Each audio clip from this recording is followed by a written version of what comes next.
అమూల్యమైన వాడు కాబట్టి నందీశ్వర అని పేరు వచ్చింది. మన అదృష్టం ఏమిటంటే ఆ నందీశ్వరుడు తపస్సు చేసినటువంటి భూమి ఏది ఉన్నదో అదే నందిమండలము అన్న పేరుతో పిలవబడింది. ఇప్పటికీ మనం శ్రీశైలం వెడితే శ్రీశైలానికి చాలా దగ్గరలో నంద్యాల అని ఇప్పుడు పిలవబడుతోంది. అది నంద్యాల కాదు, అసలు నందుల యొక్క ఆలయముల వరుస ఉన్నటువంటి ప్రదేశం కాబట్టి నందుల ఆలయ ఆవళి, నందులకు ఆలయములు ఎన్నో ఉన్న ప్రదేశం అది నందుల ఆలయము. నందుల ఆలయ ఆవళి క్రమక్రమంగా నంద్యాల.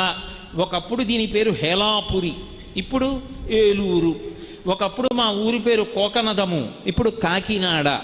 ఒకప్పుడు పీఠికాపురము, ఇప్పుడు పిఠాపురము. అలాగే ఒకప్పుడు అది నందులకు ఆలయము, ఇప్పుడు నంద్యాల. అటువంటి ఆ ప్రాంతంలో నందిమండలం ఉంది.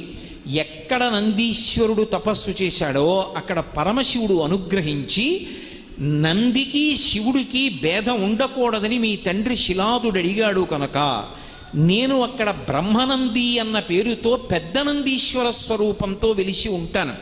ఉండి మిగిలినటువంటి నందులన్నిటినీ కూడా నేను శాసిస్తూ ఉంటాను. నంది తేజస్సు శివ తేజస్సు ఏకీకృతమై వెలిసినటువంటి లింగస్వరూపం. అందుకే అక్కడ ఉన్నది మహానంది.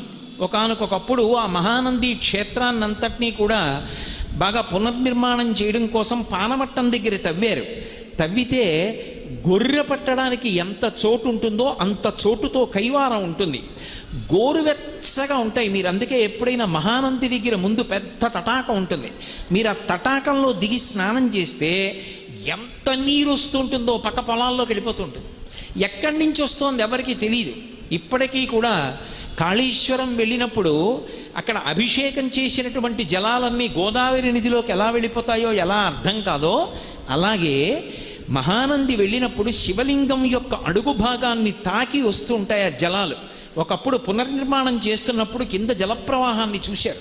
ఆ ప్రవాహం వెడుతూ ఉంటుంది. అది గోరువెచ్చటి నీటిగా వెడుతూ ఉంటుంది ఆ జలప్రవాహం. అక్కడ మహానంది, ఆ మహానందిని పరివేష్టించి నవనందులుగా 9 నందులుగా ఉన్నాడాయన. అందులో వినాయకనంది, గరుడనంది, ప్రథమనంది, సూర్యనంది, చంద్రనంది, నాగనంది, బ్రహ్మనంది, విష్ణునంది, శివనంది. ఈ 9 నందులు నవనందులు. ఒకప్పుడు నందులు పరిపాలన చేసి ఆ దేవాలయాల్ని పునర్నిర్మాణం చేశారు కాబట్టి అని ఒక మాట. కానీ శాస్త్రంలో 9గా వెలిసినటువంటి నందిస్వరూపములకు ప్రధాన పరిపాలకుడై వెలిశాడైన బ్రహ్మనంది అన్న పేరుతో. మహానందిగా నందీశ్వరుడు శివచైతన్యంతో కలిసి రాశీభూతమైనటువంటి లింగస్వరూపం. అందుకే అది నంది తపస్సు చేసినటువంటి ప్రదేశం.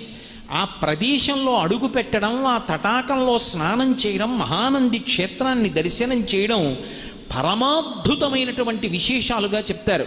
అందుకే మీరు ఇప్పటికీ చూడండి, మహానంది వెడితే ఆ తటాకంలో స్నానం చెయ్యాలనుకున్న వాళ్ళు ₹1 కాసు విడిచిపెట్టారనుకోండి, అంత నీటి కింద నుంచి కూడా నాణ్యం స్ఫుటంగా కనపడుతూ ఉంటుంది. నాణ్యం మీద ఉన్న బొమ్మ కూడా కనపడుతుంది. అంత స్వచ్ఛమైన నీటి ధార, అది ఎప్పుడు ఆగిపోవడం ఉండదు, అలా వస్తూనే ఉంటుంది ఆ నీటి ధార. అంత గొప్ప నందిమండలం ఏర్పడింది. నందీశ్వరుడు అన్న పేరుతో శివపరివారంలో ఆయన ప్రధానుడయ్యాడు. ప్రధానుడై ఆయన అనుగ్రహం లేకపోతే శివదర్శనము